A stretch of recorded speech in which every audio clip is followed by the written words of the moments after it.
અ, Aravalli cyber cell cyber police સ્ટેશને mule એકાઉન્ટની અમારી ઘણા સમય પહેલાં ઓપરેશન પણ ચાલુ હતું અને એની હજી તપાસો ઘણી બધી ચાલુ છે. એ સંદર્ભે એક ટ્રાન્ઝેક્શન જે ડાઉટફુલ હતું એ અમને 2000નું નાનું ટ્રાન્ઝેક્શન કર્ણાટકમાં થયેલું અને એમાંથી ભિલોડા ખાતે એક એકાઉન્ટમાં પૈસા આવેલા. એના આધારે ભિલોડાનો જે વ્યક્તિ છે એને પૂછપરછ કરતાં એના તરફથી અમને વિગત મળી કે અમદાવાદમાં કોઈ જૈન કરીને છે એ વ્યક્તિ આ પૈસા મંગાવે છે. આ જે જૈન છે એ નામ ખોટું હતું.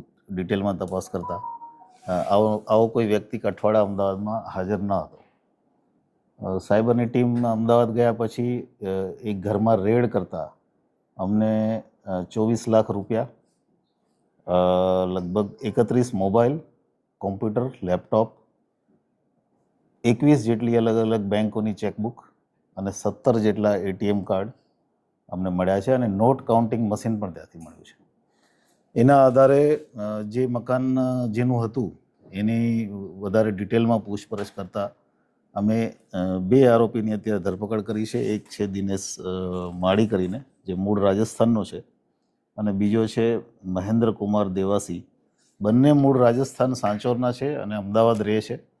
અને મૂળ એમની જે એમઓ છે એ કેમ કે એમના જે જગ્યાએ રેડ કરી ત્યાં અલગ અલગ મોબાઈલના કેટલા બધા બોક્સના રેક રાખેલા.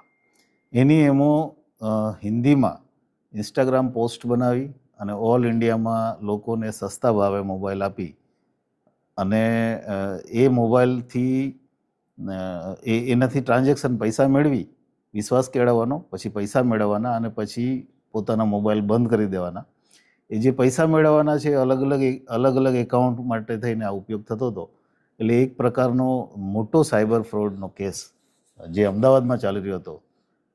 31 મોબાઈલ અલગ અલગ કામોમાં એણે ઉપયોગ કર્યા છે. એક પ્રકારનું કોલ સેન્ટર પણ ત્યાં ચાલુ હતું.